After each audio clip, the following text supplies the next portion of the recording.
찢어진 사진 반쪽. 검사실의 충격.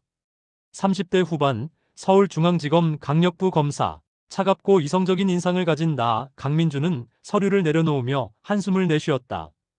또 사기 사건이군. 20대 후반 긴 생머리에 안경을 쓴 수사관 이지연이 파일을 건네며 말했다.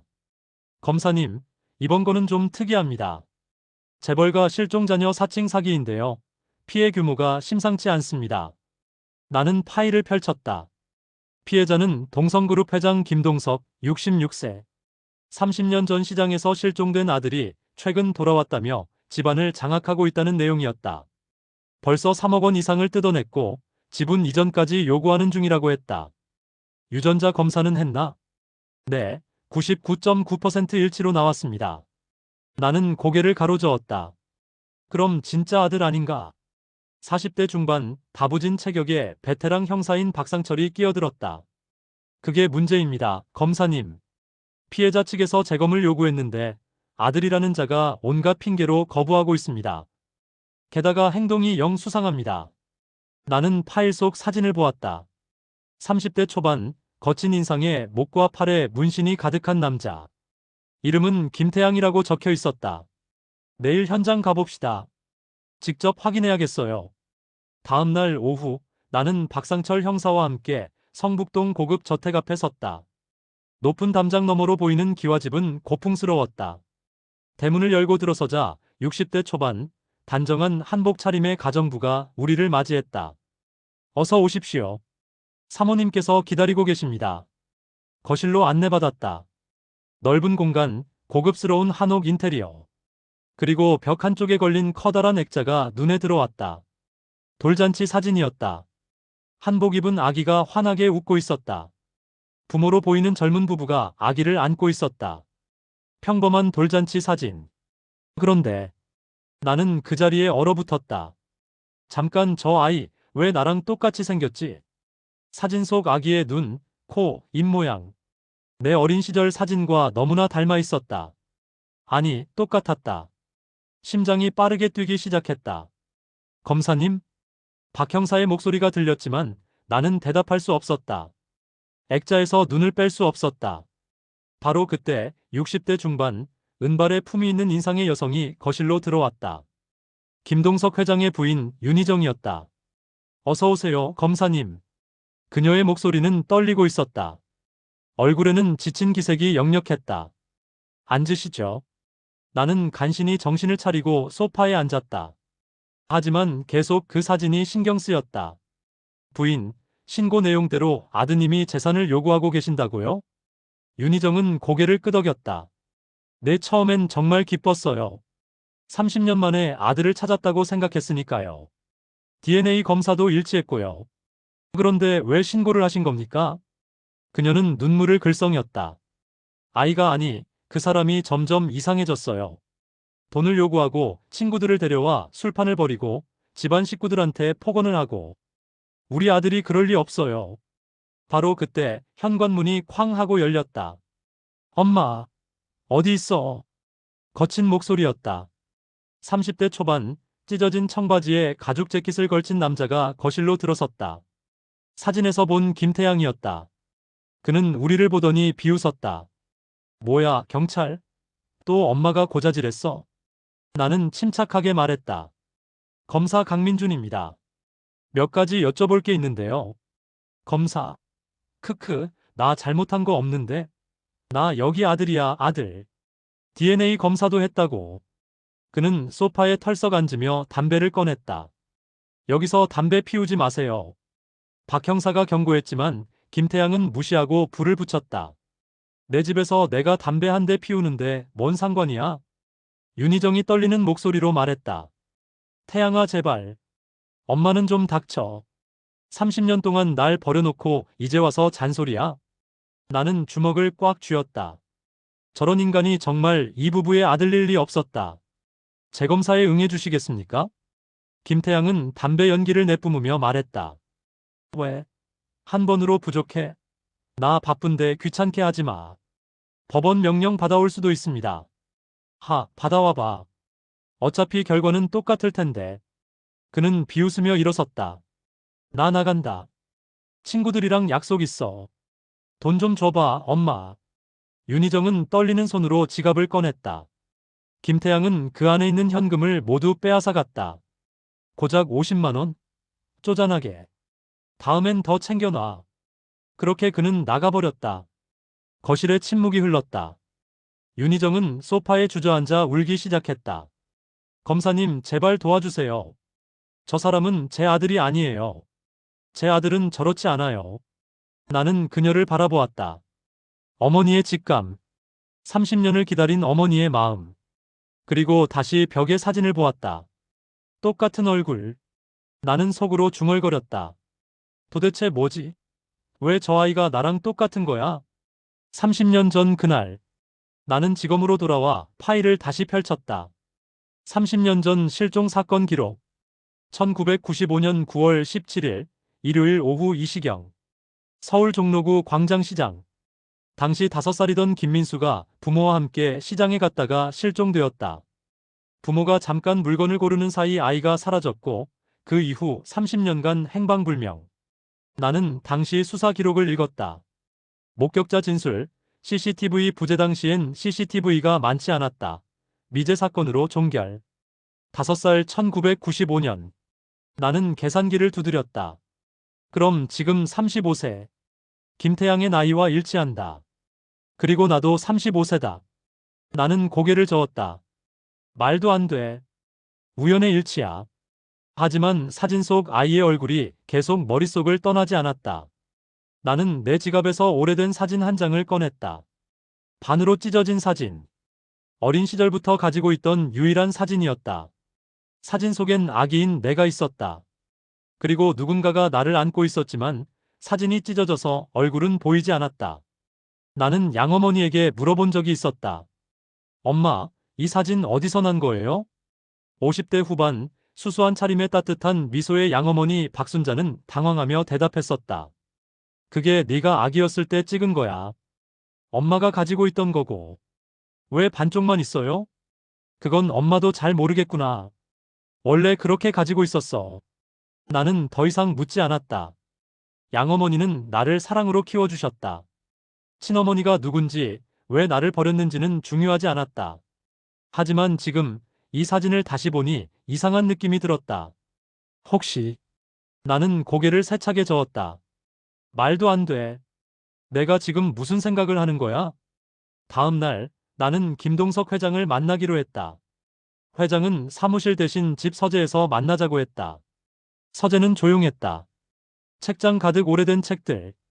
그리고 책상 위에는 액자들이 놓여 있었다. 모두 아들 사진이었다.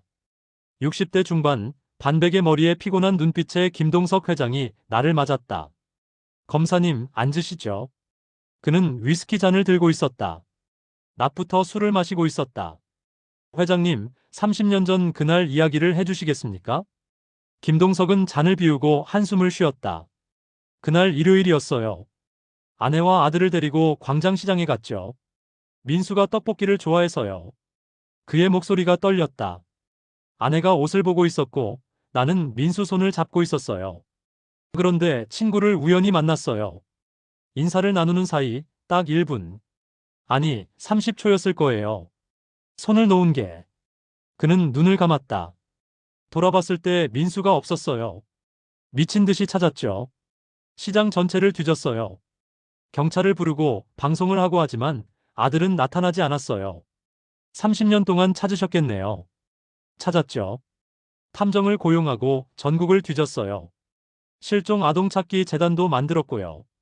하지만 아무 소용 없었어요. 그는 다시 위스키를 따랐다. 제 잘못이에요.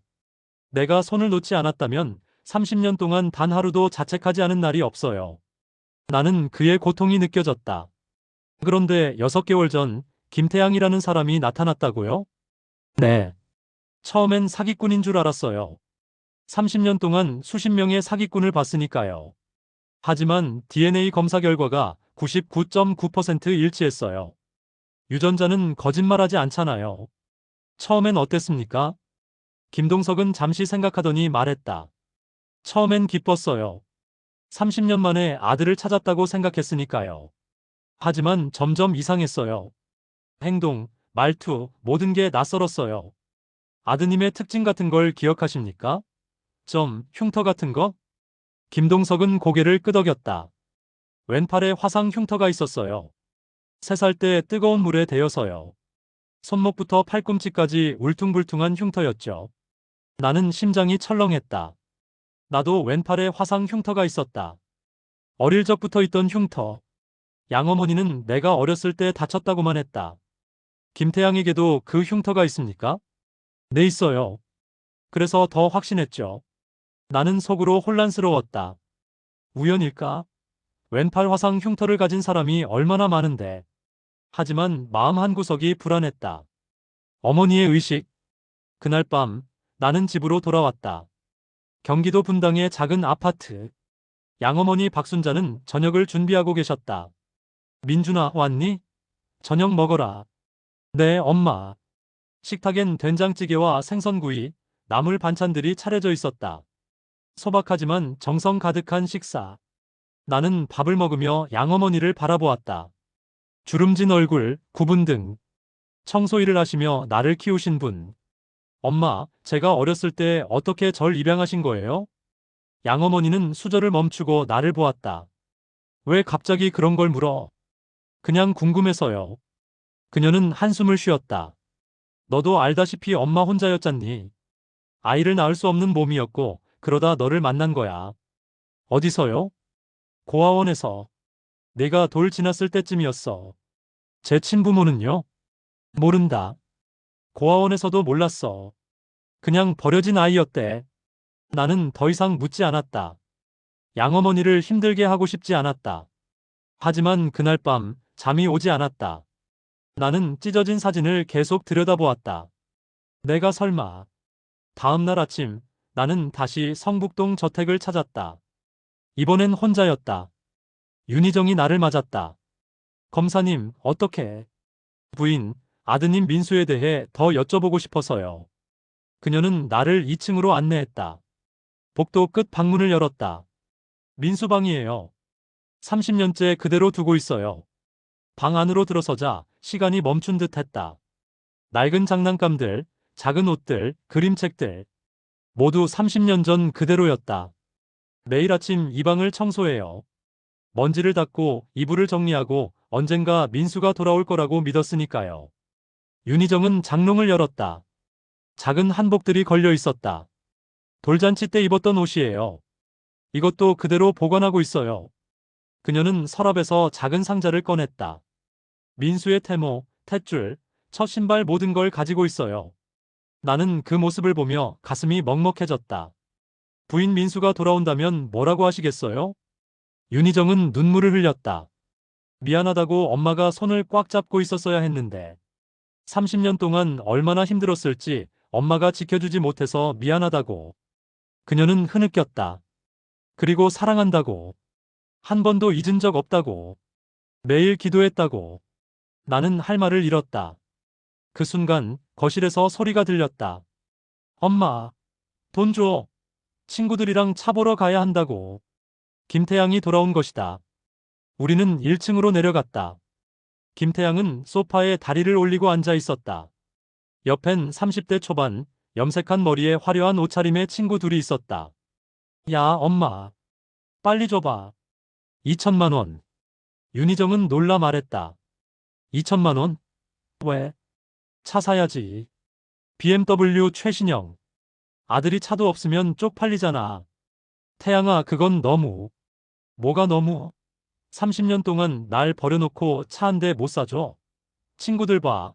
다들 좋은 차 타는데 나만 없어. 나는 끼어들었다. 김태양 씨, 부모님 돈이 무한정이 아닙니다. 김태양은 나를 째려보았다. 검사 양반 또 왔네? 내 가족 일에 왜 자꾸 끼어들어? 사기 혐의로 수사 중입니다. 사기? 내가 진짜 아들인데 무슨 사기? DNA 검사 결과 봤잖아. 재검사 받으시죠? 시끄러워. 나 바빠. 그는 일어서며 윤희정의 핸드백을 낚아챘다. 이것 좀 빌릴게, 엄마. 카드 좀 쓸게. 태양아. 안 돼. 하지만 김태양은 이미 현관문을 열고 나갔다. 친구들도 웃으며 따라 나갔다. 윤희정은 주저앉아 울었다. 저 사람이 정말 내 아들일까요? 저렇게 매정할 수가 있나요? 나는 그녀의 어깨에 손을 얹었다. 부인, 제가 반드시 진실을 밝히겠습니다. 약속드립니다. 수사의 시작. 나는 지검으로 돌아와 팀을 소집했다. 박상철 형사, 이지연 수사관, 그리고 30대 초반, 날카로운 눈빛의 과학수사요원 최민석. 이번 사건, 단순 사기가 아닐 수 있습니다. 조직적 범죄 가능성이 큽니다. 최민석이 노트북을 펼쳤다. 검사님, 유전자 검사 조작 사례를 찾아봤습니다. 최근 5년간 전국에서 7건이 있었습니다. 어떤 식으로요? 샘플 바꿔치기가 가장 흔합니다. 피검사자의 혈액이나 타액 샘플 대신 다른 사람 것을 제출하는 거죠. 또는 검사기관 내부자를 매수해서 결과를 조작하거나요. 박 형사가 끼어들었다. 김태양이 검사받은 곳이 어딘가요? 이지연이 자료를 뒤적였다. 바이오진 연구소입니다. 서초구에 있는 작은 연구소예요. 신뢰도는? 크게 알려진 곳은 아니에요. 6개월 전에 개업했대요. 나는 고개를 끄덕였다. 수상하네요. 박 형사님, 바이오진 연구소 배경조사 부탁합니다. 알겠습니다. 최 요원님은 실종 아동 유사 사기 사건 전국 데이터 뽑아주세요. 패턴이 있을 겁니다. 네, 검사님. 나는 사무실에 혼자 남아 파일을 계속 읽었다. 그러다 한 가지 이상한 점을 발견했다. 김민수의 실종 신고서에 적힌 특징들.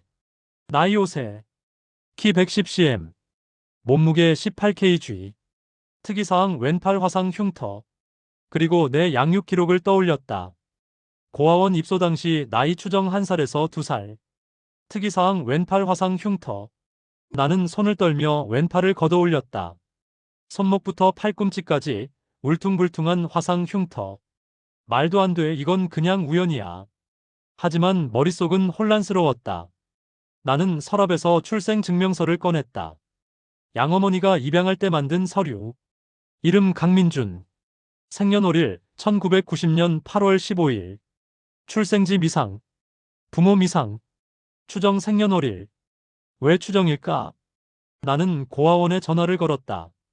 여보세요. 서울소망 고아원입니다. 안녕하세요. 검사 강민준입니다. 제가 1991년쯤 그 고아원에 있었는데요. 제 기록을 확인하고 싶습니다. 아, 네. 성함이? 강민준입니다. 잠시 후 50대 중반 친절한 목소리의 원장 수녀가 전화를 받았다. 민준이구나. 얼마나 컸니? 네, 수녀님. 잘 지내고 있습니다. 혹시 제가 고아원에 온 경위를 아십니까? 기록을 봐야겠구나. 잠깐만. 몇 분 후. 민준아, 1991년 10월에 내가 왔어. 경찰이 데려왔어. 길에서 혼자 울고 있었대. 나이는 정확히 몰랐고 추정으로 돌 지났을 거라고 했지. 부모는요? 찾지 못했어. 신원 확인이 안 됐거든. 그래서 고아원에서 키우다가 박순자 씨가 입양했지. 왼팔 흉터는요? 그건 원래 있었어. 화상 흉터라고 했어. 어디서 입었는지는 몰라. 나는 전화를 끊고 한참을 멍하니 앉아 있었다. 1991년 10월. 김민수 실종 시점은 1995년 9월. 시기가 맞지 않는다. 휴, 역시 내가 너무 민감했나. 하지만 왜인지 마음이 편치 않았다.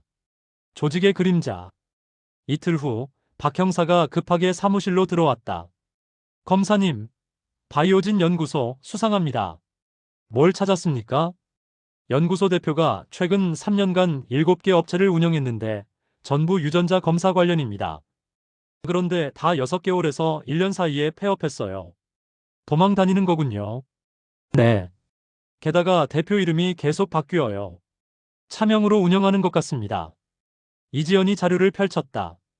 검사님, 더 심각한 게 있어요. 전국에서 비슷한 패턴의 사기 사건이 12건 더 있었어요. 12건? 네. 모두 실종 아동 사칭입니다. 2030년 전 실종된 아이의 부모를 타겟으로 가짜 자녀가 나타나 재산을 갈취했어요. 나는 자료를 읽었다. 부산, 대구, 광주, 인천 전국적으로 벌어진 조직적 범죄. 피해 금액은 총 47억 원입니다. 나는 이를 악물었다. 이건 단순 사기가 아니라 조직 범죄네요. 실종 아동 정보를 수집하고 나이가 비슷한 사기꾼을 투입하고 유전자 검사를 조작하고. 최민석이 고개를 끄덕였다. 치밀한 계획입니다. 부모의 죄책감과 그리움을 이용하는 악질 범죄죠. 연결고리를 찾아야 합니다. 범행에 참여한 사람들을 추적하세요. 바로 그때 이지연의 전화가 울렸다. 네, 네, 알겠습니다. 그녀는 전화를 끊고 나를 보았다. 검사님, 제보가 들어왔어요. 바이오진 연구소 내부자가 만나고 싶대요. 지금 당장 갑시다. 우리는 서초동의 한 카페로 갔다. 구석자리에 30대 중반, 안경 쓴 마른 남자가 앉아 있었다. 저예요. 그는 떨리는 목소리로 말했다. 제 이름은 김상훈입니다. 바이오진 연구소에서 유전자 분석 일을 했어요. 무슨 일로 제보하신 겁니까? 김상훈은 주위를 둘러보더니 작은 목소리로 말했다. 저희 연구소 검사를 조작했어요. 여러 건. 어떻게요? 샘플을 바꿔치기 했어요. 피검사자가 제출한 샘플 대신 미리 준비한 다른 샘플로 바꿔서 검사했죠. 누가 시켰습니까? 대표 아니 사장이라고 불러야 하나 정확한 이름도 몰라요. 그냥 사장님이라고만 불렀어요. 그는 USB를 꺼냈다. 여기 증거 파일이 있어요. 조작된 검사 기록들, 샘플 교환 내역, 금전 거래 내역. 박 형사가 USB를 받았다. 왜 이제 와서 제보하는 겁니까? 김상우는 고개를 떨구었다. 처음엔 돈 때문에 했어요. 사장이 한 건당 500만 원씩 줬거든요. 하지만 점점 양심의 가책이 들었어요. 제가 조작한 검사 때문에 얼마나 많은 사람들이 피해를 봤을지. 나는 물었다. 김태양 건도 조작했습니까? 네, 그것도 제가 했어요. 김태양이라는 사람 샘플 대신 다른 샘플로 바꿔서 검사했어요. 그럼 진짜 샘플은 버렸을 거예요. 사장이 항상 그렇게 시켰거든요. 나는 주먹을 쥐었다. 사장 연락처 있습니까? 전화번호만 알아요. 하지만 자주 바뀌어요. 괜찮습니다. 추적할 수 있어요. 김상우는 종이에 번호를 적어 주었다. 검사님, 제가 한 짓은 용서받을 수 없다는 거 알아요. 하지만 더 이상 피해자가 생기는 걸 막고 싶어요. 나는 고개를 끄덕였다. 증인 보호 프로그램에 넣어드리겠습니다. 재판 때 증언해 주셔야 합니다. 네, 꼭 하겠습니다. 우리는 카페를 나왔다. 박 형사가 말했다. 검사님, 이제 김태양을 체포할 수 있겠습니다. 네. 영장 청구 들어갑시다. 사기, 공문서 위조, 범죄 조직 가담 혐의로요. 하지만 내 마음 한구석은 여전히 불안했다. 김태양이 가짜라면 진짜는 어디 있는 거지? 그리고 그 질문은 자꾸 나를 향했다. 설마 나는 아니겠지? 흉터의 비밀. 그날 밤 나는 양어머니에게 물어보기로 했다. 엄마, 제 왼팔 흉터 정말 어떻게 생긴 건가요? 박순자는 설거지를 멈추고 나를 보았다. 왜 자꾸 그걸 물어보니? 그냥 궁금해서요.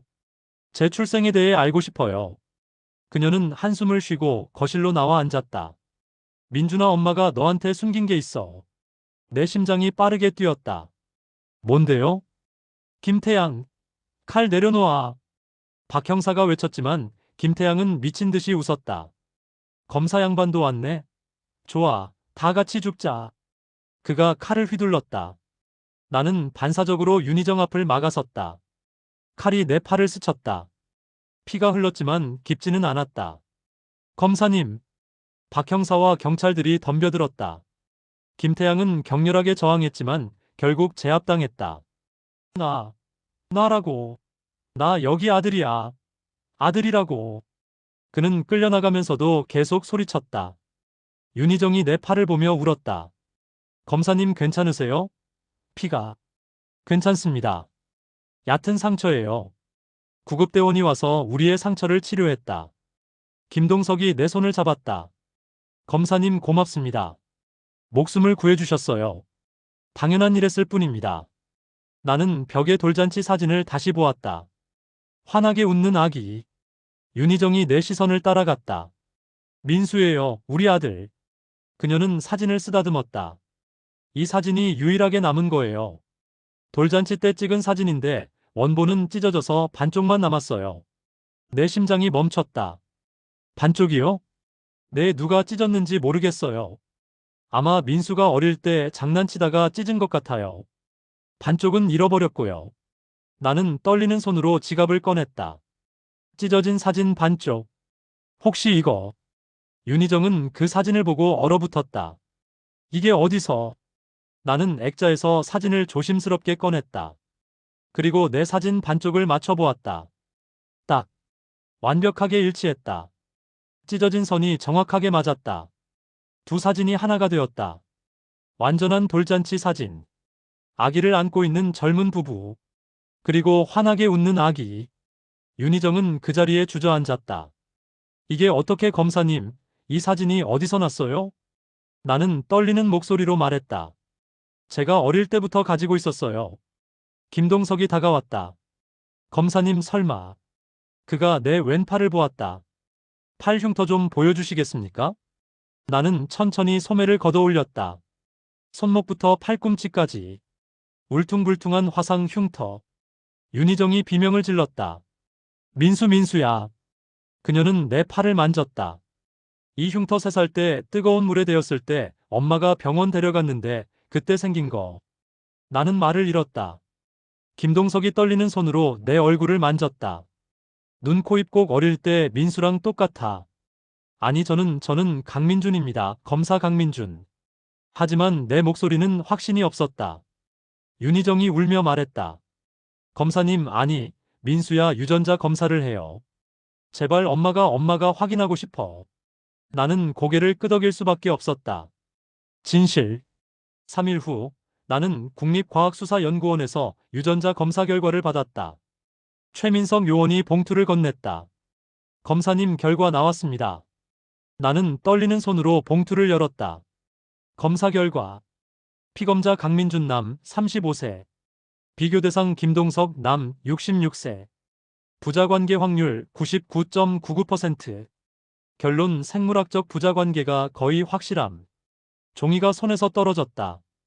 99.99%. 나는 김동석의 아들이다. 생물학적으로. 유전자적으로.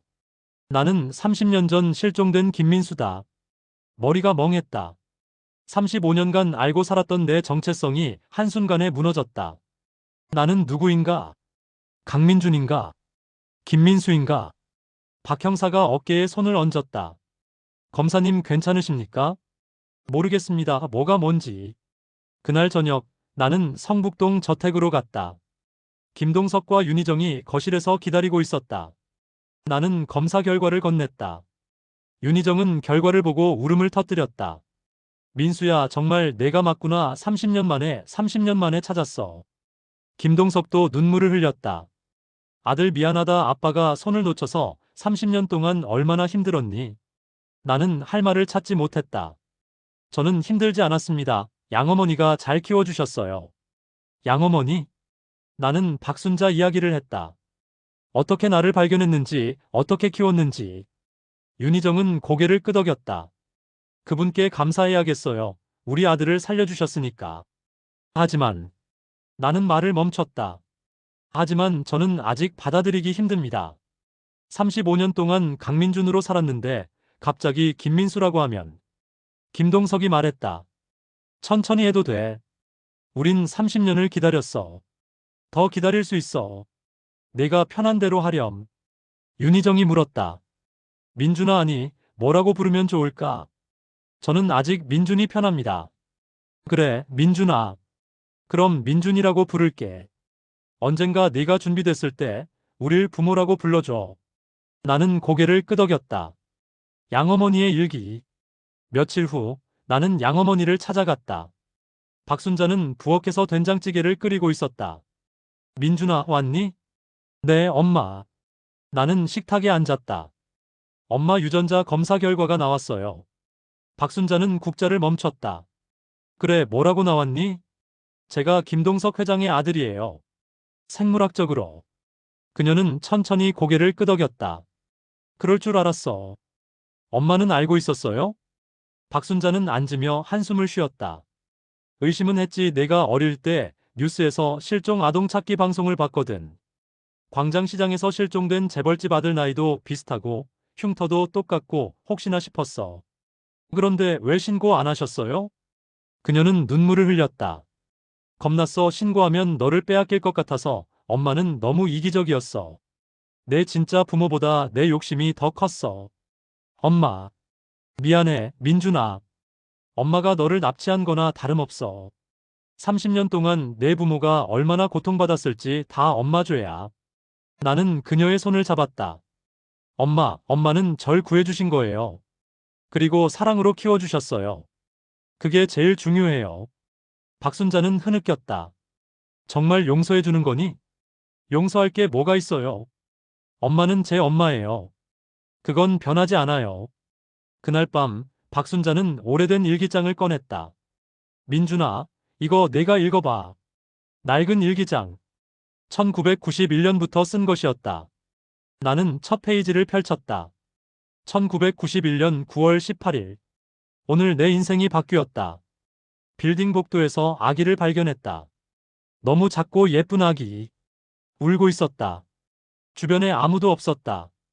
경찰에 신고해야 한다는 걸 알았다. 하지만 할 수 없었다. 이 아기가 너무 불쌍했고 나는 너무 외로웠다. 신이 내게 준 선물이라고 생각하기로 했다. 미안하다. 이 아기의 진짜 부모님. 하지만 나는 이 아이를 사랑으로 키우겠다고 맹세한다. 눈물이 났다. 다음 페이지들을 넘겼다. 1992년 3월 5일. 민준이가 처음으로 엄마라고 불렀다. 세상에서 가장 행복한 날이다. 1995년 6월 10일. 오늘 뉴스에서 실종 아동 찾기 방송을 봤다. 30년 전 광장시장에서 실종된 아이. 나이가 민준이와 비슷하다. 왼팔에 화상 흉터가 있다고 한다. 심장이 멈추는 줄 알았다. 혹시 민준이가? 하지만 확신할 수 없다. 그리고 확신하고 싶지도 않다. 나는 너무 이기적인 사람이다. 2005년 3월 1일. 민준이가 고등학교에 입학했다. 자랑스럽다. 똑똑하고 착한 아이로 자랐다.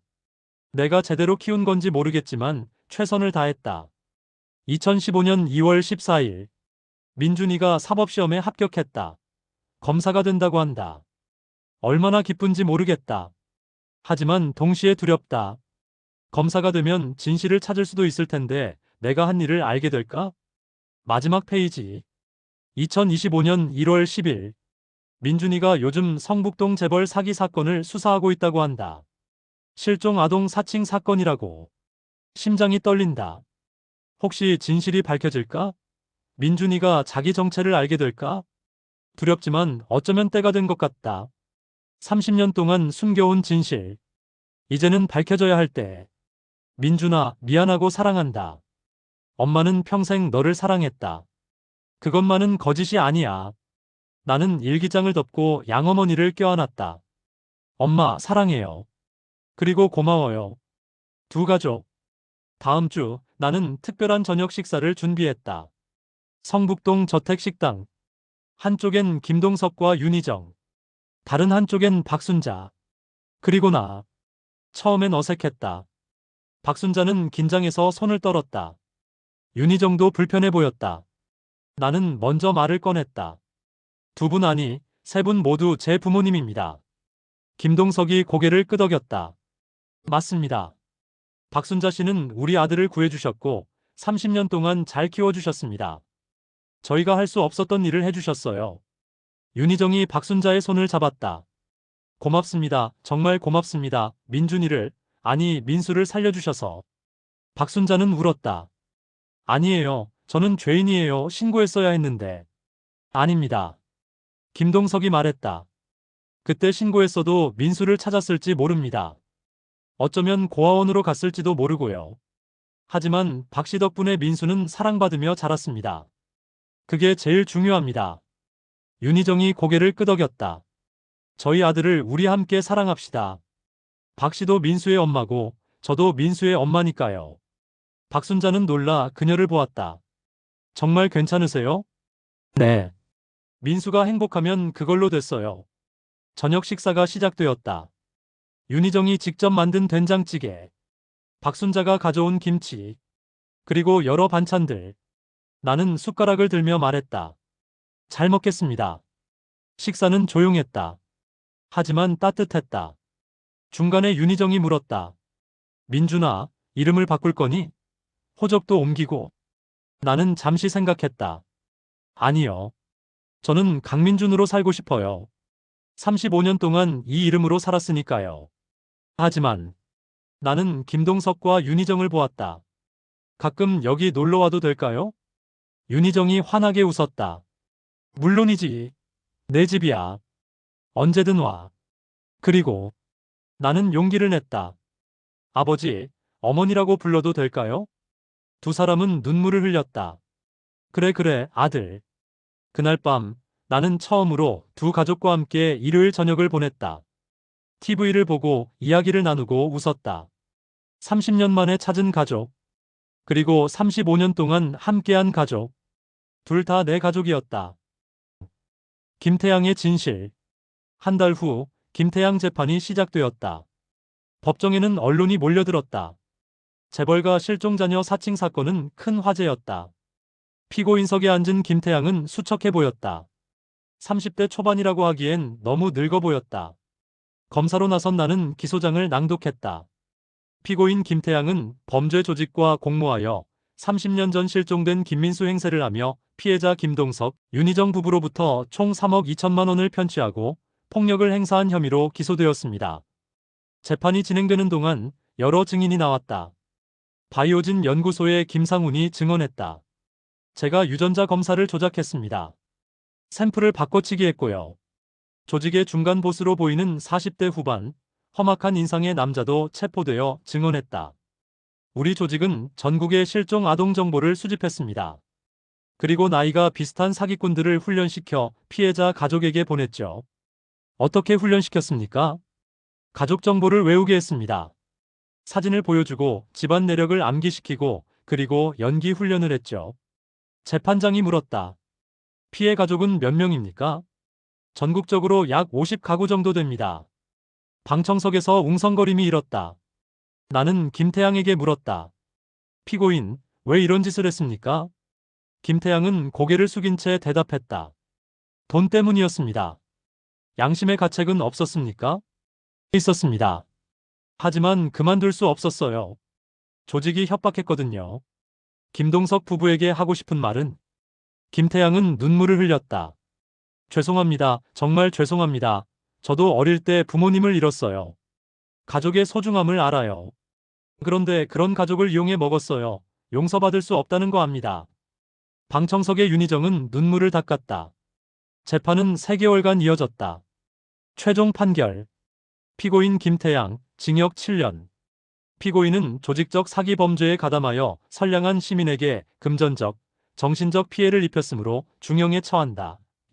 김태양은 판결을 듣고 고개를 숙였다. 해시태그 12장. 조직의 뿌리. 하지만 사건은 끝나지 않았다. 김태양은 말단이었다. 조직의 보스를 잡아야 했다. 나는 특별수사팀을 꾸렸다. 박상철 형사, 이지연 수사관, 최민성 요원, 그리고 전국에서 차출된 10명의 수사관들. 우리는 조직의 흔적을 추적했다. 바이오진 연구소의 계좌 내역을 분석했다. 돈의 흐름을 따라갔다. 여러 차명 계좌를 거쳐 결국 하나의 계좌로 모였다. 예금주 이정민. 50대 초반, 평범한 이름. 하지만 이 사람의 배경을 조사하자 놀라운 사실이 드러났다. 전과 15범, 사기, 공갈, 폭행. 그리고 20년 전에 유괴 혐의로 수배된 적이 있었다. 이 사람이다. 나는 확신했다. 우리는 전국에 수배령을 내렸다. 2주 후 부산에서 검거 소식이 왔다. 나는 박 형사와 함께 부산으로 내려갔다. 부산 중부경찰서 조사실. 50대 초반, 날카로운 눈빛에 차가운 인상의 남자가 앉아 있었다. 이정민. 당신이 조직의 보스입니까? 이정민은 비웃었다. 조직? 무슨 조직? 실종 아동 사칭 사기 조직. 전국 50가구 이상을 피해를 입혔죠. 증거 있어요? 나는 파일을 펼쳤다. 계좌 내역, 통화 기록, 공범들의 진술 충분합니다. 이정민은 표정이 굳었다. 왜 이런 짓을 한 겁니까? 그는 담배를 피우며 말했다. 돈 때문이죠. 세상에서 제일 쉬운 돈벌이예요. 실종 아동 부모들은 죄책감에 가득 차 있거든요. 뭐든 해줘요. 돈도 마음대로 뜯어낼 수 있고. 양심은 없습니까? 양심으로 밥 먹고 삽니까? 나는 주먹을 쥐었다. 당신 때문에 얼마나 많은 가족이 고통받았는지 아십니까? 알아요. 그래서 뭐, 그 사람들은 원래 고통받고 있었어요. 나는 그 고통을 이용했을 뿐이죠. 그의 냉소적인 태도에 분노가 치밀었다. 하지만 나는 침착하게 말했다. 법정에서 대가를 치를 겁니다. 전국의 피해자들. 이정민의 체포 소식이 전국에 퍼지자 피해자들이 속속 나타났다. 대구에서, 광주에서, 인천에서, 전국 각지에서 피해 신고가 들어왔다. 모두 비슷한 패턴이었다. 2030년 전 실종된 자녀.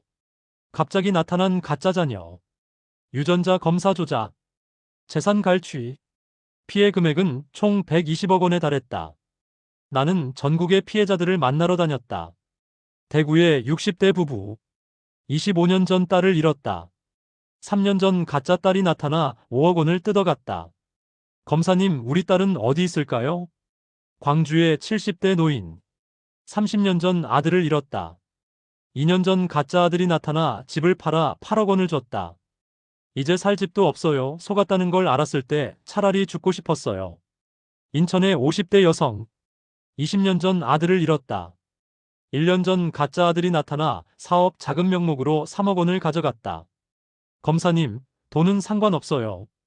그냥 진짜 내 아들이 어디 있는지 알고 싶어요. 모든 피해자들의 공통점. 끝나지 않는 그리움, 죄책감, 그리고 희망. 나는 그들을 볼 때마다 김동석과 윤희정을 떠올렸다. 나는 운이 좋았다. 다시 부모를 만났으니까. 하지만 이 사람들은. 나는 다짐했다. 조직을 완전히 뿌리 뽑겠다. 그리고 실종 아동들을 찾는 시스템을 만들겠다. 이정민의 재판. 6개월 후 이정민의 재판이 열렸다. 대법원 대법정. 전국에서 피해자들이 모였다. 방청석은 눈물바다였다. 이정민은 무표정하게 피고인석에 앉았다. 나는 기소장을 낭독했다. 피고인 이정민은 1995년부터 2024년까지 약 30년간 조직을 운영하며 전국 78가구를 대상으로 실종 아동 사칭 사기를 벌였습니다. 총 피해액은 123억 원, 피해자는 156명에 달합니다. 방청석에서 흐느끼는 소리가 들렸다. 재판은 1년간 이어졌다. 수많은 증인, 증거, 피해자 진술. 이정민은 끝까지 반성하지 않았다. 저는 사업을 한 것뿐입니다.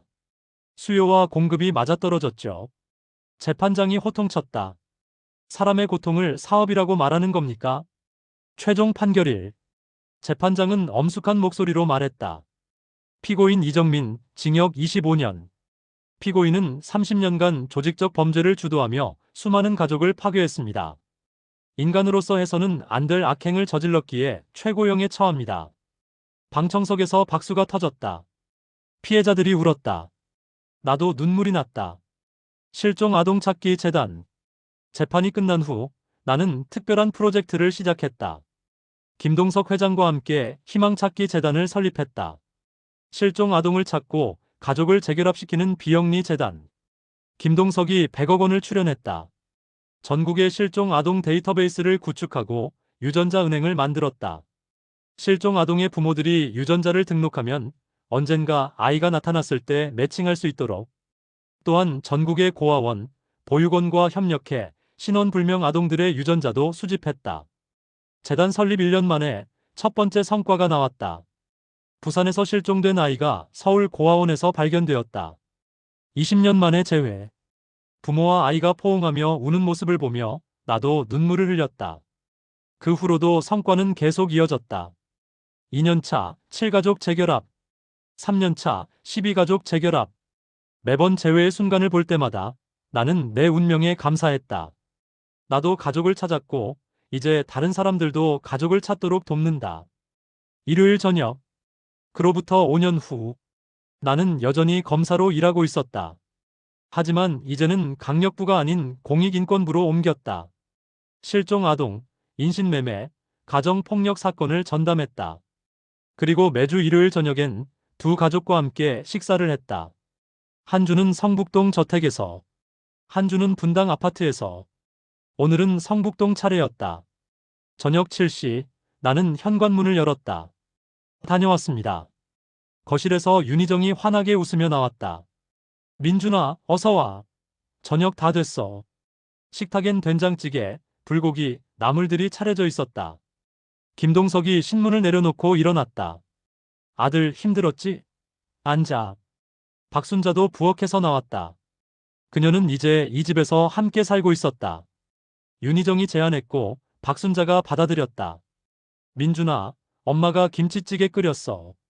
네가 좋아하는 거. 나는 웃었다. 감사합니다, 엄마.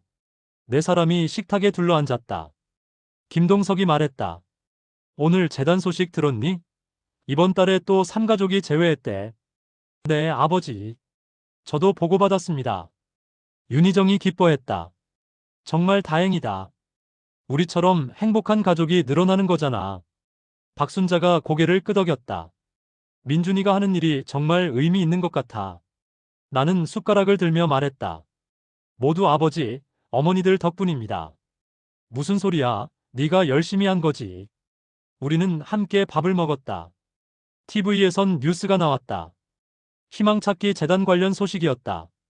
희망찾기 재단이 설립 5년 만에 37가족의 재회를 도왔습니다. 김동석이 자랑스럽게 말했다. 우리 아들이 만든 재단이야. 아버지가 지원해 주셔서 가능했죠. 아니야, 내 아이디어였어. 식사 후 우리는 거실에 앉아 차를 마셨다. 윤희정이 앨범을 꺼냈다. 민준아, 이거 봐. 내 어릴 때 사진들이야.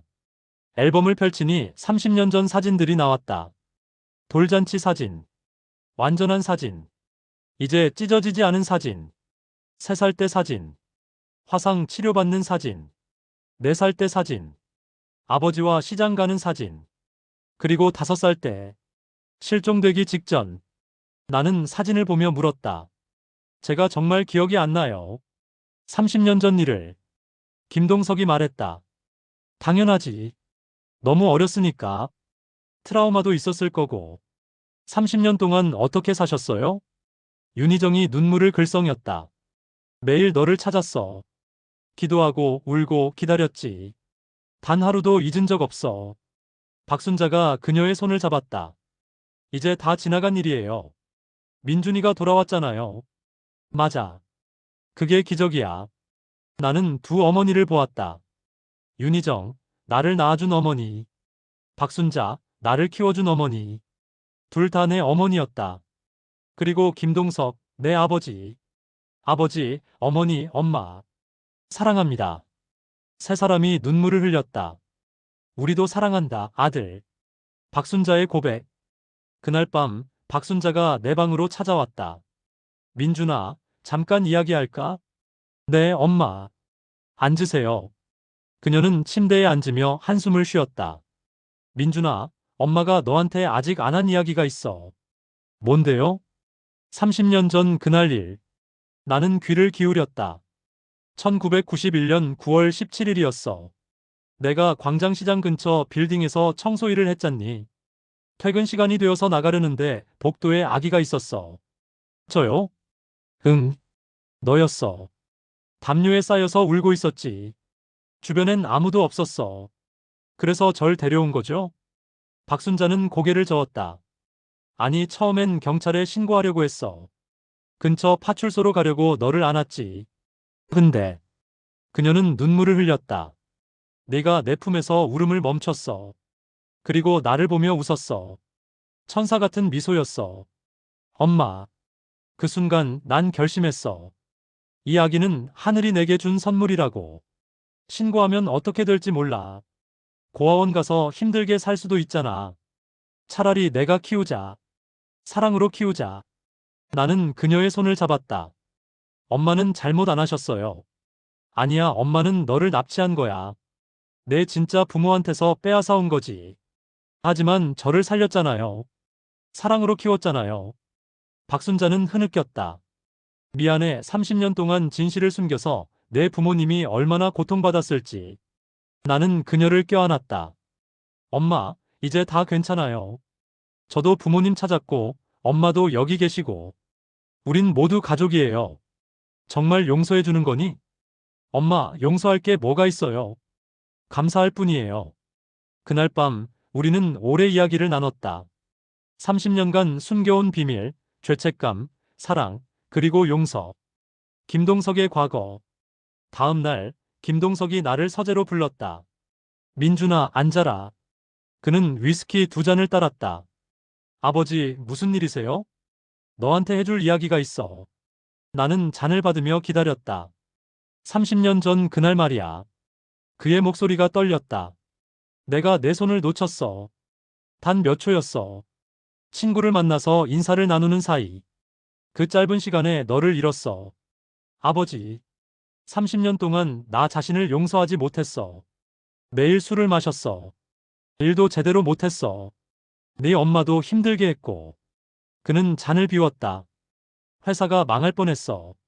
정신을 못 차렸거든. 하지만 네 엄마가 버텨줬어. 언젠가 민수가 돌아올 거야. 그때까지 우리가 잘 지켜야 해라고 말하면서. 어머니, 네 엄마는 정말 강한 사람이야. 30년 동안 단 하루도 희망을 잃지 않았어. 매일 아침 내 방을 청소하고 내 옷을 정리하고 기도했어. 김동석은 눈물을 닦았다. 그리고 너를 찾기 위해 모든 걸 했어. 탐정을 고용하고 재단을 만들고 전국을 뒤졌어. 하지만 찾지 못했어. 아버지, 이제 찾으셨잖아요. 그래, 너를 찾았어. 기적처럼. 하지만 민준아, 너한테 미안해. 왜요? 30년 동안 내 곁에 없어서. 내가 힘들 때 도와주지 못해서. 내가 잘할 때 함께하지 못해서. 나는 그의 손을 잡았다. 아버지, 괜찮아요. 이제라도 함께 있잖아요. 하지만, 아버지, 저는 행복했어요. 박순자 엄마가 잘 키워주셨어요. 사랑받으며 자랐어요. 그러니 후회하지 마세요. 김동석은 나를 껴안았다. 고맙다, 아들. 정말 고맙다. 윤희정의 일기. 며칠 후, 윤희정이 나에게 오래된 일기장을 건넸다. 민준아, 이거 내가 읽어봐. 이게 뭐예요? 엄마가 30년 동안 쓴 일기야.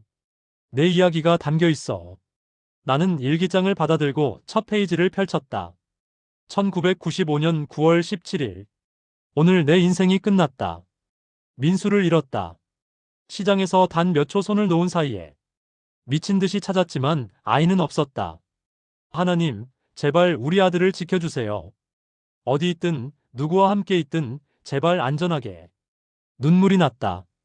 다음 페이지들을 넘겼다. 1995년 10월 5일. 경찰이 아직 찾지 못했다고 한다. CCTV도 없고 목격자도 없다고. 어떻게 이럴 수 있지? 아이가 증발한 것도 아닌데. 매일 시장에 간다. 혹시 민수가 돌아올까봐. 하지만 오지 않는다. 1996년 1월 1일. 새해가 밝았다. 하지만 기쁘지 않다. 민수 없는 새해가 무슨 의미인가? 민수야, 어디 있니? 엄마가 너무 보고 싶어. 2000년 5월 15일. 5년이 지났다. 민수는 이제 10살이다. 학교에 다닐 나이다. 어떻게 지내고 있을까? 건강한가? 행복한가? 탐정을 새로 고용했다. 이번엔 꼭 찾을 거야. 2005년 9월 17일. 10년째다. 민수 실종 10주년. 오늘도 시장에 갔다. 혹시나 하는 마음에. 사람들은 이제 포기하라고 한다. 10년이나 지났는데 찾을 수 없다고. 하지만 나는 포기할 수 없다. 민수는 내 아들이다. 2015년 3월 20일. 20년이 지났다. 민수는 이제 30살이다. 결혼했을 수도 있고 아이가 있을 수도 있다. 가끔 길에서 비슷한 나이의 젊은이를 보면 가슴이 뛴다. 혹시 민수가 아닐까? 하지만 아니다. 매번 실망한다. 2024년 6월 3일. 김태양이라는 사람이 나타났다. 민수라고 주장한다. DNA 검사 결과도 일치했다. 30년 만에 아들을 찾았다. 하지만 뭔가 이상하다. 행동이, 말투가, 모든 게 낯설다. 정말 내 아들일까? 2024년 12월 10일. 김태양은 가짜였다. 사기꾼이었다. 또다시 속았다. 30년 동안 수십 번 속았지만 이번이 제일 아팠다. DNA 검사까지 믿었는데. 민수야, 정말 어디 있니? 2025년 1월 15일. 기적이 일어났다. 검사 강민준이 우리 아들이었다. 진짜 민수. 30년 만에 찾았다. 사진이 일치했다. 흉터가 일치했다. DNA가 일치했다. 모든 게 완벽했다. 민수야, 돌아와줘서 고마워. 살아있어줘서 고마워. 엄마는 너를 평생 사랑할 거야. 나는 일기장을 덮고 한참을 울었다. 30년간의 고통, 희망, 사랑이 담긴 일기. 형제의 등장. 1년 후 놀라운 일이 일어났다. 희망찾기 재단에서 연락이 왔다. 검사님, 김민수 관련 제보가 들어왔습니다. 무슨 제보요? 김민수에게 형제가 있었다는 겁니다. 나는 깜짝 놀랐다. 형제요? 나는 급히 성북동 저택으로 갔다. 김동석과 윤희정에게 물었다. 아버지, 어머니, 제게 형제가 있었나요? 두 사람은 당황했다. 형제? 무슨 말이니? 재단에서 제보가 들어왔어요. 제게 형제가 있었다고. 윤희정이 고개를 저었다. 아니야, 민준아. 너는 외동아들이었어. 확실해요? 김동석이 말했다. 확실해. 너 하나뿐이었어. 하지만 재단의 조사 결과는 달랐다. 병원 기록을 뒤져본 결과 윤희정은 1990년에 쌍둥이를 출산했다. 하지만 한 명은 출산 직후 사망했다고 기록되어 있었다. 나는 다시 물었다. 어머니, 정말 쌍둥이가 아니었어요? 윤희정은 얼굴이 창백해졌다. 그건 너무 오래전 일이야. 김동석이 그녀의 손을 잡았다. 여보, 무슨 일이야? 윤희정은 눈물을 흘렸다. 사실은 쌍둥이였어. 민수랑 민호. 뭐라고? 하지만 민호는 태어나자마자 죽었어. 심장이 약해서 단 몇 시간밖에 살지 못했어. 나는 충격을 받았다. 그럼 제게 쌍둥이 형제가 있었던 거예요? 그래, 하지만 죽었어. 35년 전에. 김동석도 놀란 표정이었다. 여보, 왜 나한테 말 안 했어? 너무 아팠어. 말할 수가 없었어. 쌍둥이를 낳았는데 한 명은 죽고 그리고 얼마 후 민수마저 잃었잖아. 그녀는 흐느꼈다. 나는 복잡한 마음이었다. 나에게 쌍둥이 형제가 있었다니. 하지만 재단의 제보는 거기서 끝나지 않았다. 검사님, 민호가 사망했다는 기록이 조작된 것 같습니다. 뭐라고요? 병원 기록을 다시 확인했는데 사망 진단서가 위조된 흔적이 있어요. 나는 믿을 수 없었다. 그럼 민호가 살아있다는 겁니까? 가능성이 있습니다. 민호를 찾아서. 나는 즉시 수사를 시작했다. 35년 전 병원 기록을 다시 조사했다. 당시 담당 의사는 이미 사망했지만 간호사 한 명이 살아있었다. 70대 후반 은퇴한 간호사 이순희를 찾아갔다. 35년 전 윤희정 씨의 출산을 기억하십니까? 이순희는 잠시 생각하더니 고개를 끄덕였다. 기억해요. 쌍둥이였죠. 하지만 한 명은 사망했다고 기록되어 있는데 사실인가요? 그녀는 불편한 표정을 지었다. 그게 복잡한 일이었어요. 말씀해 주세요. 이순희는 한숨을 쉬었다. 사실 둘 다 살아있었어요. 하지만 한 명이 너무 약했어요. 심장에 문제가 있었죠. 의사가 말했어요. 아마 며칠 못 살 거라고. 그래서요? 그때 어떤 사람이 왔어요. 중년 남자였는데 돈을 제시했어요. 약한 아기를 자기가 데려가겠다고. 병원비도 대주고 치료비도 대주겠다고. 나는 경악했다. 아기를 팔았다는 겁니까? 아니에요.